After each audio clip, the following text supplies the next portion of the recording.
бути контролем. Не вопрос. Але я прийду тебе спитаю, що ти їх зловив і коли. Піди ти, там доповідач, запишися. Запишись, так, получай, я прийду. А зараз ці питання, хто був, де все, я говорю. Давайте конструктивно. Є у вас якісь конкретні пропозиції. Без дурних питань, хто де був. Ми всі жили в цій країні. Всі. І живемо. І кожен нас був пристосуваний. Зараз всі стали радикалами. Правда?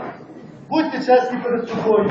Конструктивно. Є питання конкретні проти. Скажіть. А якщо нема, навіть як хтось на весіллі каже.